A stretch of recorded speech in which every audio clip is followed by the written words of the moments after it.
सबसे पहले धरातल के रूप बदलने वाले कारकों को दो भागों में बांट लेंगे। पहला है आंतरिक कारक, पृथ्वी के अंदर होता है। यह बहुत दिनों बाद दिखाई देता है, जैसे ज्वालामुखी, भूकंप, वलन, जिसमें से वलन और भ्रंश लंबे समय में दिखाई देते हैं, जबकि भूकंप और ज्वालामुखी अचानक होता है तो पृथ्वी का रूप बदल जाता है। इसके बाद पृथ्वी का रूप बदलने बाह्य कारक आता है। बाह्य कारक में अक्षय अपर्दन और निक्षेपण होता है। अक्षय चट्टानों की टूटने फूटने की क्रिया को अक्षय कहते हैं।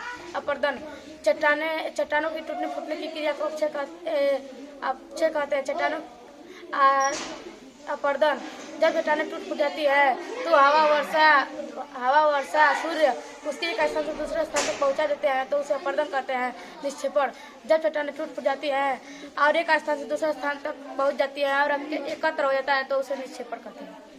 वलन को मुर्दार पर्वत भी कहते हैं। जब दो प्लेटें आमने सामने की गति करती हैं तो वलन का निर्माण होता है। जब दो प्लेटें विपरीत दिशा में गति करते हैं जिससे पृथ्वी में गहरी दरार पड़ने लगता है तो उसे भ्रंशन कहते हैं। तो भ्रंश घाटी या भ्रंश पर्वत का निर्माण होता है। सतपुड़ा, विंध्याचल और सतपुड़ा भ्रंशन के उदाहरण है। वलित पर्वतों के नाम Himalaya, Andes, Rockies, Alps, Atlas, Elburz.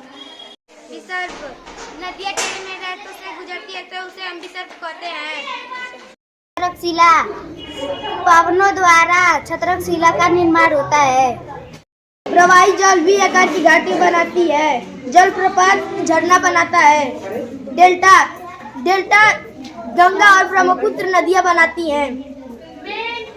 भूमिगत जल से स्टेलेकटाइट और हेलेकटाइट बनता है। यू आकार की घाटी हिमानी बनाती है। जब हिमानी गिरती है वी आकार की घाटी पर तो इसके छोटे छोटे टुकड़े होकर गिरते हैं, उसे हिमोड़ कहते हैं। ज्वालामुखी जब ऊपर पट्टी से मैग्मा धरातल पर लावा बन कहता है तो उसे ज्वालामुखी कहते हैं।